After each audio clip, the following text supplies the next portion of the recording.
वहाँ न हिजाम चलेगा न निजाम चलेगा, वहाँ जय श्री राम चलेगा। माननीय प्रधानमंत्री जी के नेतृत्व में पूरे देश में जन समर्थन बढ़ रहा है।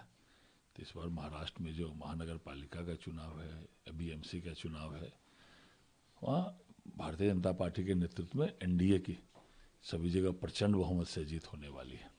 कोलकाता हाईकोर्ट ने है आईपैक में छापेमारी में टीएमसी की याचिका को खारिज कर दी और कहा है कि ईडी को यह दलील दर्ज की कि यहाँ कुछ भी जब्त नहीं किया गया। ममता बनर्जी ने सारा डेटा लेकर हाँ, जो ममता बनर्जी जी की घबराहट है वो हार के पहले की घबराहट है। लगता है जैसे वो हार रही हो, और उसमें उन्होंने कैसे एक मुख्यमंत्री होते हुए एक बड़ी संवैधानिक एजेंसी एक गंभीर मामले पर सबूत इकट्ठे करने के लिए वहां गई थी, और जिस तरह उस राज्य के मुख्यमंत्री जी खुद वहां पहुंच गए, उनके अधिकारी पहुंच गए, फाइलें गाड़ियों में रख रख कर वहां से निकाले गए, खुद हरी रंग की फाइल मीडिया में दिखाकर उनकी घबराहट साफ झलक रही थी।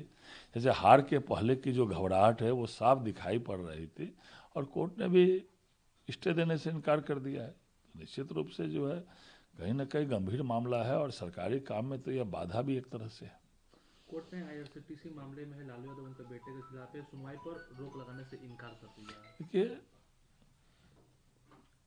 लालू यादव उसके परिवार की अपराध की फेहरिस्त लगातार लंबी होती जा रही है, और इन्होंने तो पूरे बिहार को कलंकित करने का काम किया है।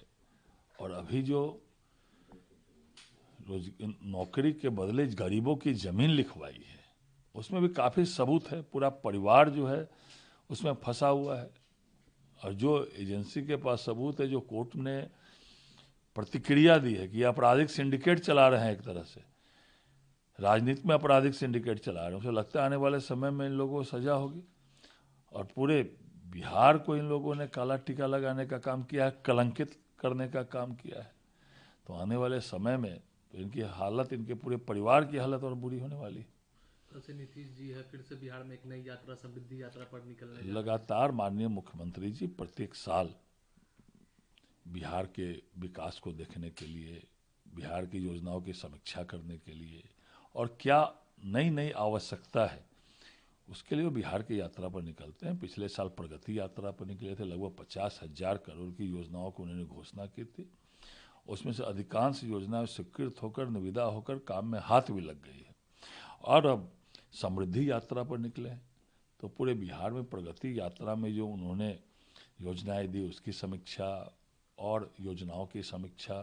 तो माननीय मुख्यमंत्री जी प्रत्येक साल लगभग पूरे बिहार की यात्रा पर निकलते हैं, और इस बार भी निकलना है तो यह बिहार की प्रगति, बिहार की वास्तविक स्थिति और उसमें क्या सुधार किया जा सकता है, यह समीक्षा करते हैं। इसलिए वो यात्रा पर निकल रहे, स्वागत योग्य कदम है। चंपारण से वह प्रारंभ कर रहे हैं।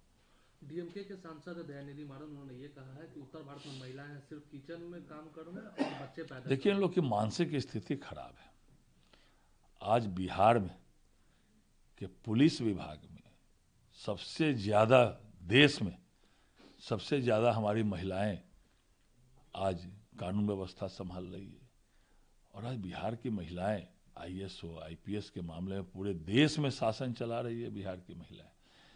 तो ये जो कांग्रेस के सांसद है या कांग्रेस के लोग हैं ना, उत्तर बिहार में इन लोग का सुपड़ा साफ हुआ है, बिहार में इन लोग का सुपड़ा साफ हुआ है कि स्कॉर्पियो में भी बैठने लायक इन लोग के विधायक जीत के नहीं। इनका मानसिक संतुलन खराब है। आज बिहार महिला सशक्तिकरण के क्षेत्र में पूरे देश में अव्वल नंबर पर है। और मैंने कहा, आंकड़े दिया कि गृह विभाग में लगभग 22% महिलाएं जो पूरे देश में सबसे नंबर 1 है।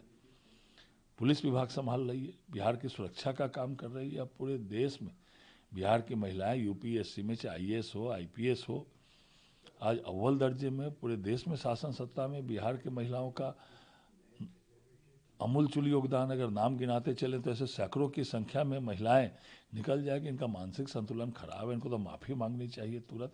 और कांग्रेस पार्टी के अध्यक्ष को, राहुल गांधी को, सोनिया गांधी को माफ़ी मांगनी चाहिए। उनके सांसद जो ऐसी ऐसी बातें कर रहे हैं, उत्तर भारत का और बिहार का अपमान करने का काम कर रहे हैं ये ऐसे ऐसे लोग सब। सब जिस तरीके से आप लोगों ने विधानसभा में ऐतिहासिक चुनाव जीते 202 सीटें आई, उसके बावजूद तेजस्वी यादव ये कह रहे हैं जब विदेश से लौटे हैं तो कहे कि लोकतंत्र में तंत्र की जीत हुई है, तंत्र से देखिए, ये बिहार के लोगों का अपमान है। इतने प्रचंड बहुमत से एनडीए को जीत आम आवाम ने दिलाई है, बिहार में प्रचंड जन समर्थन मिला है, तो ये और कहते हैं कि लोग की जीत नहीं है, तो ये तो बिहार के लोगों का अपमान है ना। और ये बोलना कि 100 दिन के बाद मैं बोलूँगा, 40 दिन के बाद भाग के आए, कहाँ भागे थे पता नहीं। विधानसभा का नया सत्र चालू हुआ, उसमें भी ये दिखाई नहीं पड़े। और इन्होंने तो ऐसा, जनता ने ऐसा चुप इनको कराया है कि या क्या बोलेंगे।